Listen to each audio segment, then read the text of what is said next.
ईसा से कई शताब्दी पहले भारत भूमि पर एक साम्राज्य था, मालवगढ़। मालवगढ़ की राजधानी थी भारत की प्रसिद्ध नगरी उज्जैन और यहाँ के राजा थे नाबोवाहन, जो कि बहुत ही नेक और प्रजावत्सल्य थे। राजा नाबोवाहन की मृत्यु के पश्चात उनके पुत्र गंधर्वसेन राजा बने, जिन्हें महेंद्रादित्य भी कहते हैं। उस समय 4 शकों ने मिलकर भारत भूमि पर आक्रमण किया था। शक यानी उत्तर पश्चिम एशिया से आए विदेशी।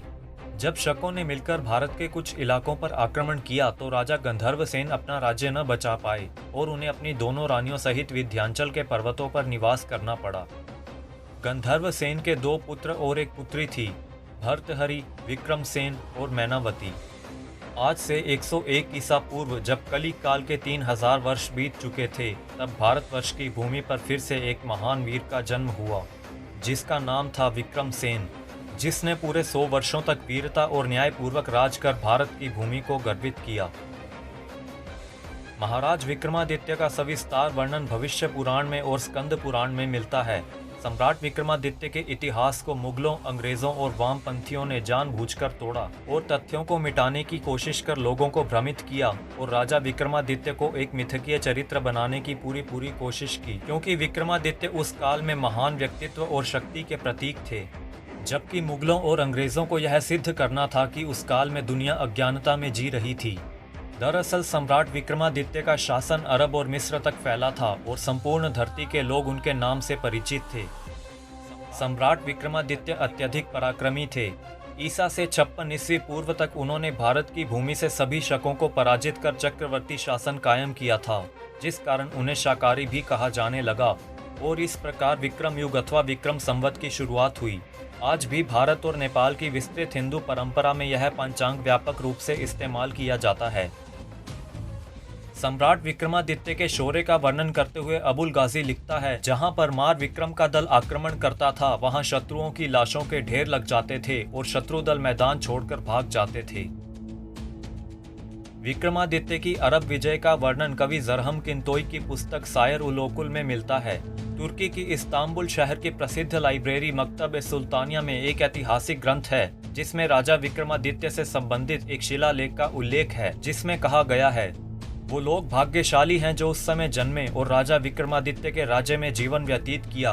वह बहुत ही दयालु, उदार और कर्तव्यनिष्ठ शासक था, जो हर एक व्यक्ति के बारे में सोचता था।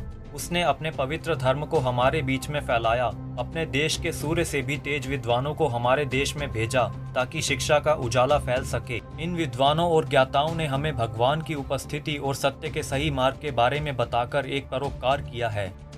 ये विक्रमादित्य के निर्देश पर यहाँ आए। विक्रमादित्य स्वयं गुणी थे और विद्वानों, कवियों, कलाकारों के आश्रयदाता भी थे। उनके दरबार में 9 प्रसिद्ध विद्वान थे और ये सभी 9 विद्वान नवरत्न कहलाते थे। उज्जैन नगरी तत्कालीन ग्रीनविच थी, जहां सामान्य बोलचाल की भाषा संस्कृत थी। सम्राट विक्रमादित्य की प्रजा सभी भौतिक और दैहिक कष्टों से मुक्त थी। अभी आपको यह बताते हैं कि किस तरह विक्रमसेन बने चक्रवर्ती सम्राट विक्रमादित्य। 100 ईसा पूर्व से 500 ईसा पूर्व तक एशिया में हुणों ने आतंक मचा रखा था। हुण चीन अथवा मंगोलिया की तरफ से आया एक जाति समूह था, जो कि बहुत ही बर्बर और अत्याचारी थे। वे कबीलों पर आक्रमण करते, लूटपाट करते और सभी का कत्ल कर डालते थे। हुणों ने पहले पश्चिम पर आक्रमण कर वहां के कुछ हिस्सों पर अपना अधिकार कर लिया और पश्चिम की तरफ से आए 4 क्रूर शकों ने भारत के कुछ इलाकों पर अपना अधिकार कर लिया, जिनमें मथुरा, महाराष्ट्र और उज्जैन शामिल थे। ये शक पूरे भारत पर अपना अधिकार करना चाहते थे। शकों ने उज्जैन के राजा और विक्रमसेन के पिता का अपमान कर उन्हें राज्य से बाहर निकाल दिया। इस समय विक्रमादित्य बहुत ही छोटे थे और विक्रमसेन के बड़े भाई भर्तहरि मालवा देश के राजा थे। काल चक्र आगे बढ़ा। विक्रमसेन जब युवा हुआ तो उनके बड़े भाई भर्तहरि ने राज्य पद त्याग कर संन्यास धारण कर लिया। इस समय तक विक्रमसेन एक सुगठित शरीर का स्वामी, अत्यंत गुणी एवं एक महान योद्धा बन चुका था। बड़े भाई के संन्यास धारण कर लेने पर उन्होंने मालव का राजपद स्वीकार कर लिया। धनुष, खड्ग, असी, त्रिशूल एवं परशु में उनका कोई सानी नहीं था। अपनी नेतृत्व करने की क्षमता के कारण उन्होंने एक सैन्य दल भी गठित कर लिया था। अब समय आ गया था कि भारतवर्ष को शकों से मुक्त करवाया जाए। विक्रमसेन ने अपने सभी मित्रों के साथ सभाएं व मंत्रणाएं की। उज्जैन पर विजय हासिल करने के रास्ते में एक अड़चन थी कि यदि वे उज्जैन पर हमला करेंगे तो दूसरे राज्यों के शक उज्जैन के राजा शोषाद की मदद के लिए आगे आएंगे।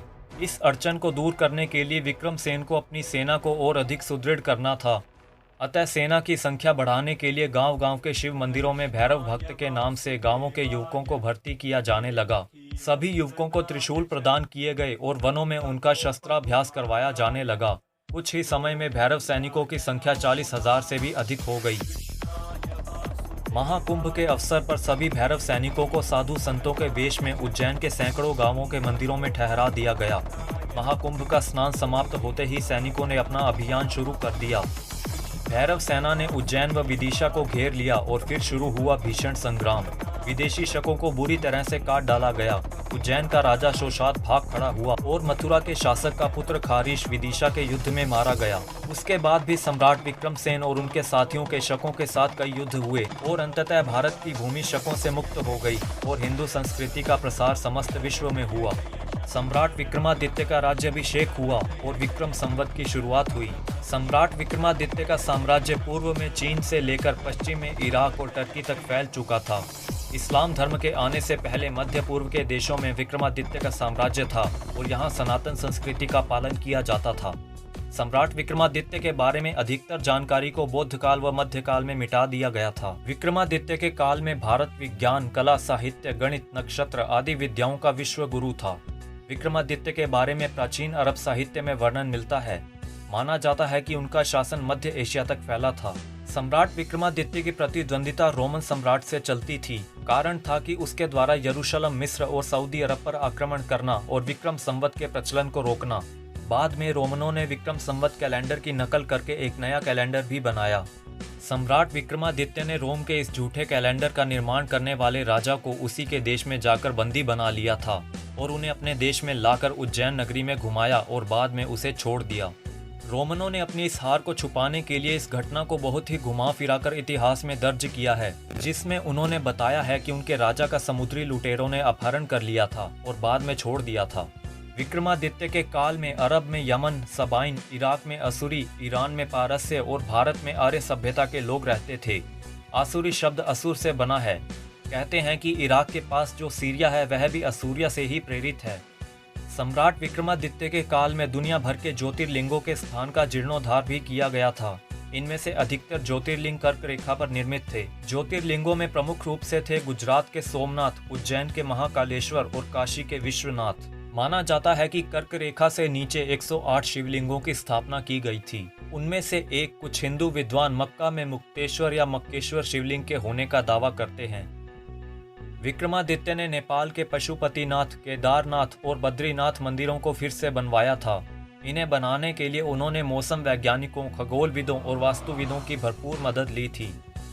नेपाली राजवंशावली अनुसार नेपाल के राजा अंशुवर्मन के समय यानी कि ईसा पूर्व पहली शताब्दी में उज्जैन के राजा विक्रमादित्य के नेपाल आने का उल्लेख मिलता है। राजा विक्रमादित्य की महानता का भारत की संस्कृत, प्राकृत, अर्धमागधी, हिंदी, गुजराती, मराठी, बांग्ला आदि भाषाओं के ग्रंथों में विवरण मिलता है।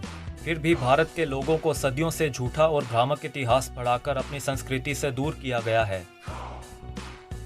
सम्राट विक्रमादित्य की मृत्यु के पश्चात उनके राज्य पर शकों के आक्रमण फिर से प्रारंभ हो गए। तब उन्हीं के प्रपौत्र राजा शालिवाहन ने शकों को पुनः पराजित किया और इस अवसर पर शालिवाहन संवत प्रारंभ हुआ, जिसे हमारी केंद्र सरकार ने राष्ट्रीय संवत माना है, जो कि सौर गणना पर आधारित है। उज्जैनी के चक्रवर्ती सम्राट विक्रमादित्य के महान साम्राज्य क्षेत्र में वर्तमान भारत, चीन, नेपाल, भूटान, तिब्बत, पाकिस्तान, अफगानिस्तान, रूस, कजाकिस्तान, अरब क्षेत्र, Iraq, Iran, Syria, Turkey, Myanmar, दोनों कोरिया, श्रीलंका इत्यादि क्षेत्र या तो पूर्णतः सम्मिलित थे अथवा संधिकृत थे। उनका साम्राज्य सुदूर बाली द्वीप तक पूर्व में और सऊदी अरब तक पश्चिम में था। सायर-उल-लोकुल मकतब-ए-सुल्तानिया लाइब्रेरी, इस्तांबुल, टर्की के अनुसार सम्राट विक्रमादित्य ने अरब देशों पर शासन किया है और अनेकों दुर्जय युद्ध लड़े व संधियां की। तो दोस्तों, ये था महान चक्रवर्ती सम्राट विक्रमादित्य और हमारे भारत का इतिहास। अगर आपको जानकारी अच्छी लगी हो तो वीडियो को लाइक और शेयर ज़रूर करें और चैनल को सब्सक्राइब करने के साथ साथ नोटिफिकेशन बेल पर भी ज़रूर प्रेस कर दें, ताकि आपको आगे आने वाली वीडियोस की जानकारी समय पर मिलती रहे। Thanks for watching.